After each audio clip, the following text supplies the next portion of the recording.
Ang Ginoo maanaa kaninyo. Ang Santos nga Ebanghelyo sumala ni San Mateo.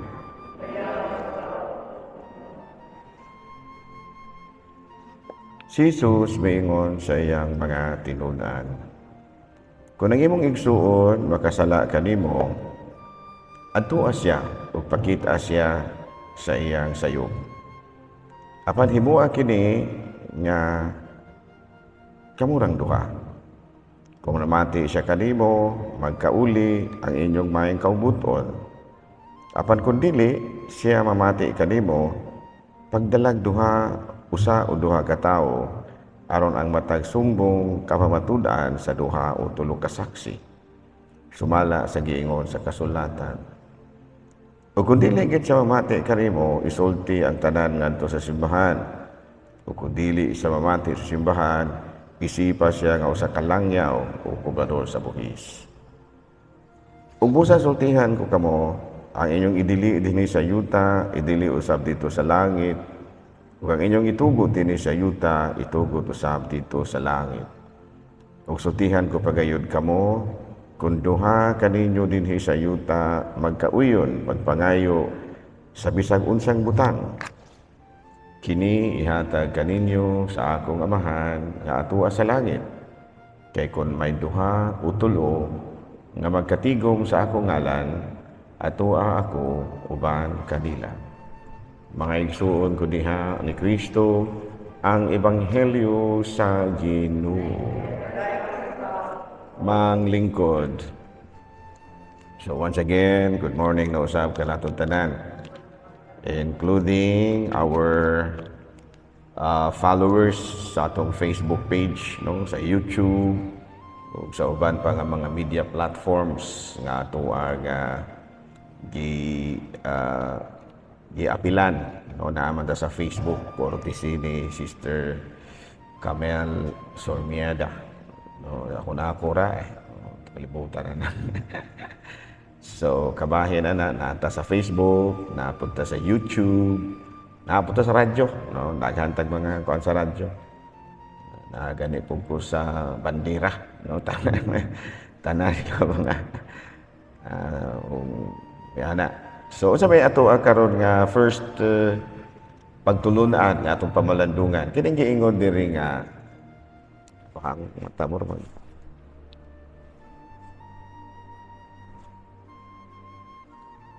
Ni action og sambol ang mata. Ba mo tingin madalas kalabasa nga sige kaon kada bundag. Anyway, no, kalabasa gusto mong mutinaw inyong pananaw. Tinaw na, no? So what is the first teachings para nato karong buntaga? Salang sa mga naa sa Facebook.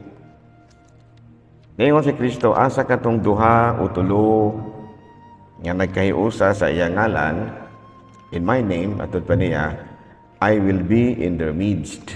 No, naa siya sa ilahang tunga. So, sa may first lesson na to, communal prayer. Muna, no, communal prayer. So, muna, nga gi-emphasize gid nato sa ato ang bagong pamaagi karon sa simbahan, banner program sa diocese, kining basic ecclesial communities. Ano man, kaya diha sa basic ecclesial communities, mo penetrate yun, no, ang pangawhagan sa simbahan nga magkahiusa mo, maghimo mo mga kalihukan, no, maghimo mo mga pag-ampo, no, in the name of Jesus. You will be gathered in the name of Jesus. Sa ngalan niya. Nga naman, tungod kay maana aman siya sa taliwala. Ganyan, no? So he will be a part of the community kung ang komunidad maampuon. No? Sa ato pa, importante gid ay kayo nga dunay communal prayer. Kana bitaw panag-ampo sa katilingban. Kanang ganag may ragot. Mga usa ka pamilya, duha ka pamilya, magtapok-tapok, magampo, na dako na kay na siya o grasyang madawat niya ng maong community. Muna siya usa sa mga rason nga gi-emphasize gyud sa ko sa ato ang simbahan karon kining communitarian prayer, communal prayer. Ngano man para nga adunay kana bitaw kinaiya ni Kristo nga atong matagamtaman among ourselves. So that is the first point. Unya sa ato ang second part kini bitaw giingon ni Kristo nga kung ang imong igsuon magkasala kanimo adto siya o pakita siya sa iyang sayop apan himua kini nga kamurang duha ana no kung mamati siya kanimo magkauli ang inyong mga kaubuton apan kun dili ipatawag ang mga community adto didto ninyo hisgutan ng inyong problema. So again, communitarian spirit nga kung dunay mga problema hisgutan diha sa akin. Muna nga, during the prayer meeting sa community, naagyo'y prayer at the same time, dunay sharing yung hisgutan na po dungo sa mga problema. Aron nga kung dunay problema, mahisgutan. Kung aron mapangitaan og solusyon. Labi na gyud ini party away-away. Kaya naman giuban nga, dili badayon ba magka-adjust tanay ba? Nabitang dili ka ka-adjust sa imong isig kaingon nga damakon din na imong igsuon. So kinahanglan tang sabut-sabutan na to na di kay magpinuspusay gidayon ta sa Facebook. Okay, lahi naman ron ang pinuspusay. Dili naman pinaagis bunal. Pinaagi na maron sa Facebook. Post ang usa, post pod ang usa, balos pod og post ang usa, post pod ang usa, o sa may nahitabo nagpinuspusay din na sa Facebook. Ganyan na, no? So, dili na sa maayo. Imbis anha mo mag-away sa media, makabalo na niyong tibuok kalibutan, mas maayo nga, kining giingon na communal, kining gitawag na itong gathering, no? Communal gatherings. Una. And the third part is kining bitong sala ba? Kini bang sala? Kana bang imong kinaiya bitong dili mao? Hulungan na. Kaya mao man ay makaguba sa community. No?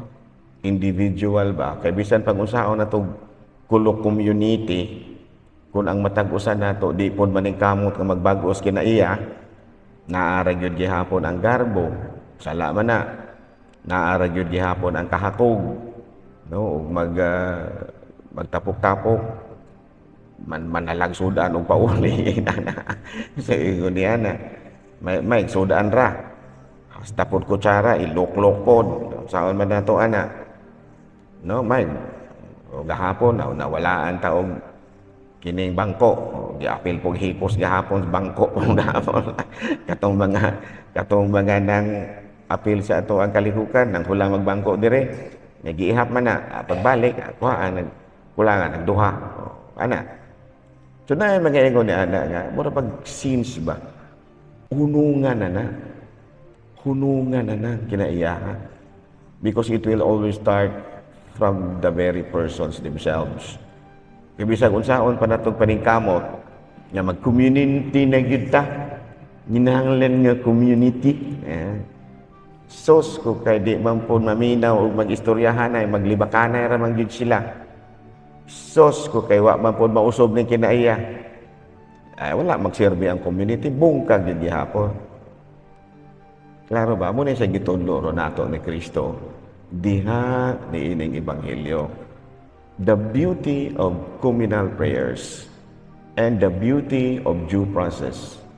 Kana bang hisgutan ra gud nato ni dili dayon nato ni awayan. Unya aron nga dili kita mag-away, murag bag-ohon daghan nato ni atong kinaiya nagway. No? Klaro ba? Kung dili ninyo na bag-ohon, bisag kung saon pa nato. Bisag kung saon pa ninyo community, ana de gyud na magserbe. Kung naara gihapon ang inyong kinaiyan di mao. Usbon gyud na. Remember, ikaw ug ako di ta pareho. Ayaw kong tudloi ug unsay ako kay di pud ikaw tudluan ug unsay imo. Unsa man day matong buhaton, magsinabtanay rata. Klaro? Kung ingon ko ini, ingon ko ini. Kung ingon ka ana, ingon ra pud ka ana. Aron di ta mag-away, magsinabtanay rata. Kung di na ganita magsinabtanay kay imo kong usbon, imo kong kasab-an aron magbag-o ko, ay mag-away man ta ana. Kay di mo ko magpalupig ug singkahan ko nimo, mosingka pud ko. No, og imo kong libakon, mo libak pud ko. Ug bundakan ko nimo, bundak pud ko. Unsa man magkakuan ba ta? Sina magkasinanto ba ta ini? Ug puspusan ko nimo, puspusan ko ikaw. Saan man ana? Unsa man day maayong buhaton? Kay di man ta pareho. Unsa man? Ha? Unsa maayong buhaton? Magsinabtanay, adjustment. Mo adjust ko nimo, mo adjust ko kanako. Wala kita problema na. Kaya kung miingon ka nga, usbo ni mo na yung kinaya, kaya manay pulos. Gidangat na to ani, kaya di na ba dyan kumuusog. Ang ngayon tanin mo, usbo na yung kinaya, usba sa nang imo. Usbo na ko ni ako, kung usbo ni mo lang imo. Klaro ba? So adjust, aron dili ta mag-away. So, ano ba? Parehos ba o driver ba? Nga kung guba kayo ang dalan, natay magpahinay ta kay mo tayo ni kay lisod kayong dalan. O panalitan gwapo ang dalan, ay mapakusog punta. Damay kay gwapo man dalan. Adjust ba?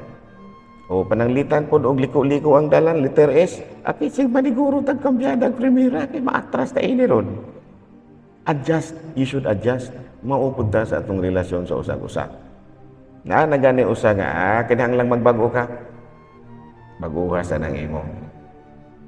Ayaw ko manduhi ni mala ka. Wa na, away na mo. Klaro? No? So, lagi kalaki. Muna giingon din nga, niingon si Kristo nga, pagkuhag usa nga musaksi, ipatawag ang mga, ba? Minibuti sabot-sabutan. Mo-adjust mo ko sa usag-usaron niya, mahimo gyud ang unsa ganito pinakatumong ni Kristo, communal God kanang communitarian spirit nga aduna gitay panagiusa isip usa ka komunidad. Klaro? Manindog palihog.